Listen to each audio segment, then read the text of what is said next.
අපිට දීලා තියෙන ප්‍රකාශයක් x ගේ 4 ධන x ගේ 3 ධන x ගේ වර්ගය ධන x ධන 1 සමානයි 0යි. එහෙනම් අපෙන් අහනවා x ගේ 10 ධන x ගේ 20යි අගය.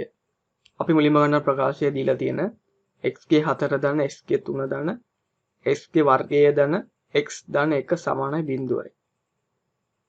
අපි මේකේ දෙපැත්තම x ගෙන් වැඩි කරගන්නවා. එතකොට එනවා x වතාවක් x ගේ 4 ධන x ගේ ඝනය ධන x ගේ වර්ගය ධන x ධන 1 සමානයි 0 වතාවක් x. වංගන පැත්තේ සුළු වුණාම එනවා x ගේ 5 ධන x ගේ 4 ධන x ගේ ඝනය ධන x ගේ වර්ගය ධන x සමානයි x බිඳුවෙන් සුළු වුණොත් 0යි. අපි ගන්නවා දීලා තියෙන ප්‍රකාශය ආපහු. ඒකේ තියෙන්නේ x 4 ධන x ගේ ඝනය ධන x වර්ගය ධන x ධන 1 සමානයි 0යි.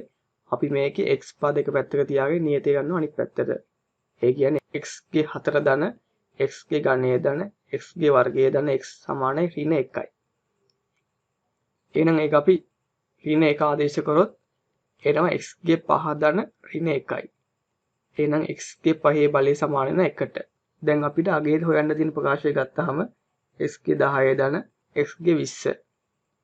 මේක අපිට ලියන්න පුළුවන් ආපහු x ගේ 5 බලය වර්ගය ධන x ගේ 5 බලය 4.